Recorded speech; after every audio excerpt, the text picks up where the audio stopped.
I now give the floor to His Excellency Mr. Valentin Inzko. You have the floor. Mr. President, distinguished members of the Council.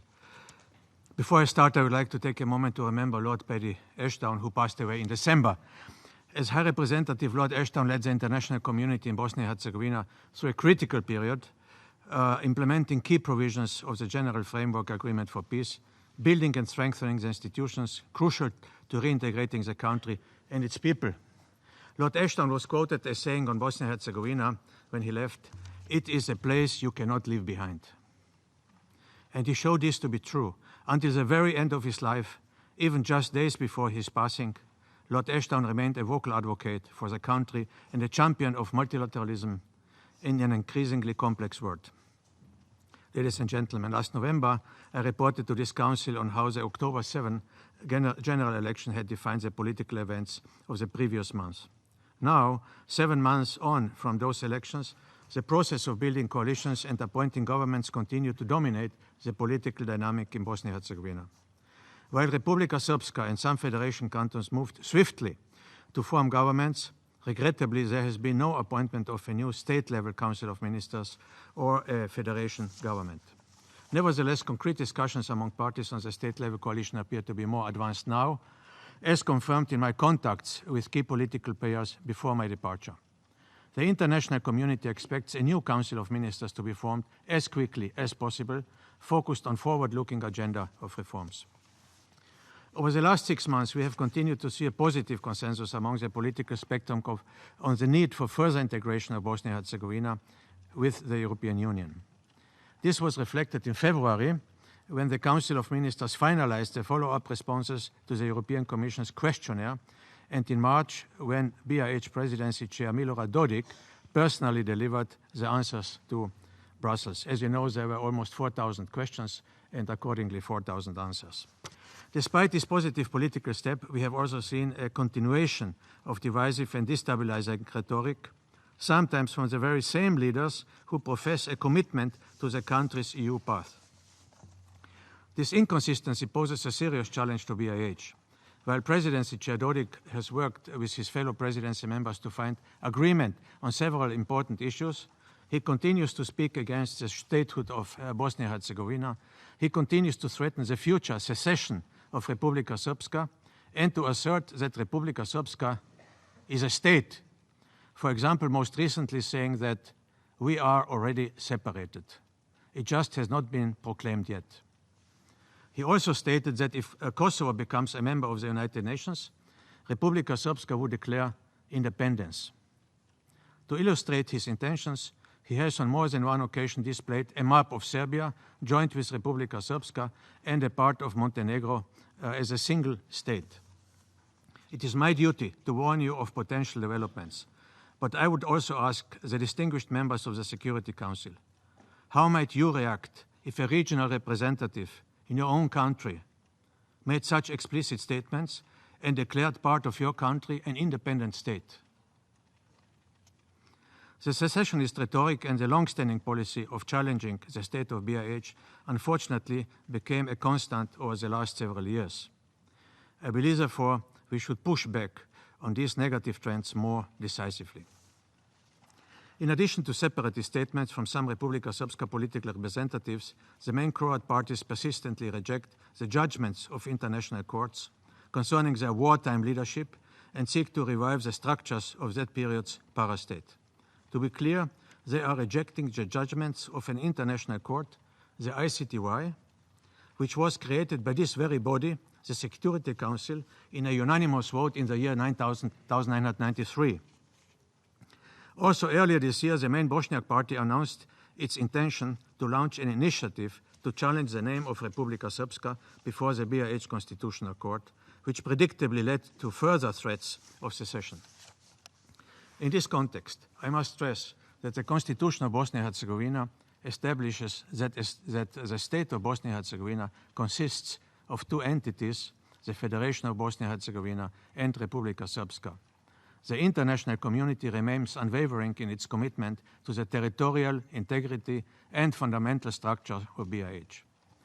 I am grateful to Angela Merkel and Emmanuel Macron for organizing the recent Berlin meeting of Balkan leaders affirming the international community's resolve in this regard.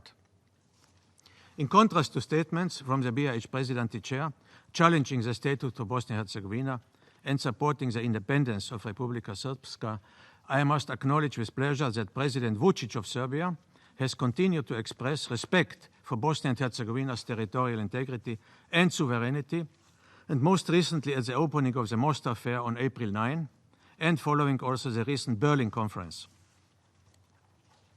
Another issue that recently emerged and has raised tensions is the possibility of reserve police forces being created in the entities. In April, the Republika Srpska National Assembly moved forward with legislation to create a reserve police force, whose purpose has been variously explained as a response to public security challenges associated with migration or to respond to natural disasters. This move, interpreted by some as an attempt to build an alternative military force, raised grave concerns in the Federation. In response, the competent parliamentary committee in the Federation has said it would do the same. The issue has also been seen in the light of the previous controversy over the disproportionate purchases of long-barrel weapons by the RS police. Recently, a member of the main board of the ruling party in the RS wrote that the reserve police is, I'm quoting, a replacement for the army of Republika Srpska, unquote. The current political discourse related to reserve police forces in the entities, which began with the unilateral steps taken by the RS, does not contribute to peace and stability in Bosnia and Herzegovina. On the contrary, it has generated a negative spiral of mistrust and unhealthy competition. If the current dynamic escalates further, it could create tensions and divisions, destabilizing the country. Bosnia needs less weapons and less people in police uniforms, not more. We must do all we can to prevent a police arms race. Instead, authorities at all levels should work towards better cooperation in order to maximizing public security and a safe environment for our citizens. Immigration, refugee and asylum policy are the constitutional responsibilities of state institutions, and their capacities should be reinforced.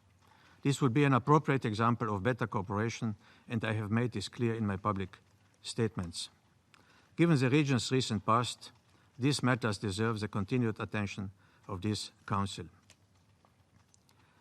Ladies and gentlemen, all that I have described today occurs against a backdrop in which political leaders continue to avoid obligations with respect to the rule of law, particularly and persistently failing to respect binding decisions of state judiciary.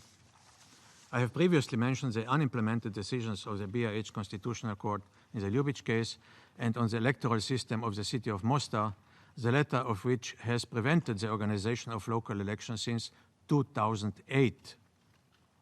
It is inconceivable that a major city in any country, that aspires to join European Union and aspires to be the cultural capital of Europe has not held local elections for over a decade.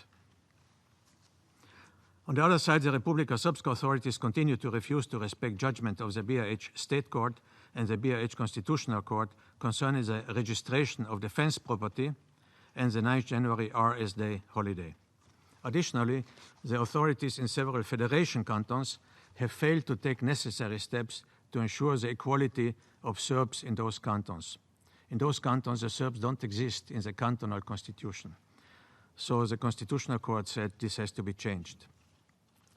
I must also highlight the failure of the authorities to implement decisions of the European Court of Human Rights in the Sejdic and Finci and related cases, which leaves in place a system that discriminates against a significant number of citizens to exercise their right to stand for public office.